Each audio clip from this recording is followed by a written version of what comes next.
Hasken zuciyar masoya. Haske yakan bayyana a dausayin zuciya a yayin da duhu ke gaggawa ficewa daga gare ta ba tare da ɓata lokaci ba. Kafin zuciya ta kafa tutar samun nasarar cafke ragamar son wanda take so, za ka same ta ne tsundum cikin duhu mai tsanani sakamakon rashin samun mai yayyafa mata feshin sinadarinsu a gonar ruhi. Ruhin ɗan adam yana kasancewa ne a cikin wani irin yanayi na kwaɗayin samun mai kula da shi a kowane lokaci. Wannan dalili ne yasa zuciya ke tsananin son duk mai kyautata mata da kuma ƙin duk mai takura mata.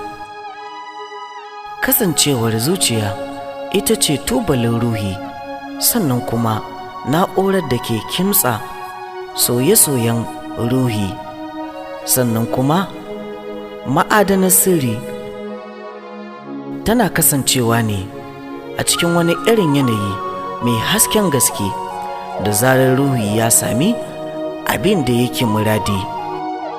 Tsananin hasken zuciya yana tasiri matuƙa, don kuwa har fuska tana iya bayyanawa da zarar kaga wanda ke cikin shauƙinsu, nan take za ka iya ganewa.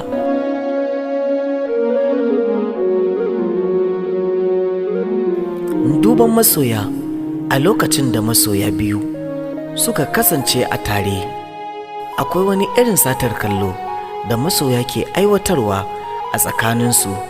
Kallo ne mai girgiza zuciya, har sai zuciya ta share duk wata damuwa da ta makale a jikinta. Hakika kallon yakan sanyaya zuciya matuƙar sanyayawa, musamman idan an cakuɗa kallon da kalaman soyayya masu gigita wanda aka yi dominsa.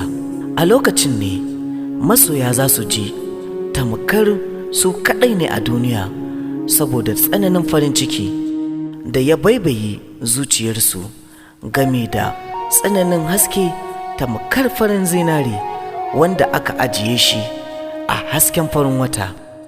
Hasken zuciyar masoya a irin wannan yanayi tamkar hasken walƙiya ne, domin ita walƙiya haskawa ɗaya take yi ta ɓace, amma zuciyar masoya kuwa zai kasance zaunanne a ruhi tsawon zamani. Soyayya hasken rayuwa, rashin soyayya kuwa ƙuncin rayuwa. Shin wai a rayuwa akwai abin da ya fi soyayya daɗi kuwa? Amma fa soyayyar da aka gina ta da tubalin gaskiya ne kaɗai hakan ke faruwa a kanta. Ku kasance da mu a shiri na gaba, inda za mu kawo muku 'yar baiwa. Ku danna subscribe, kada ku manta ku danna subscribe da alamar ƙararrawa. So 24 tashar nishaɗi.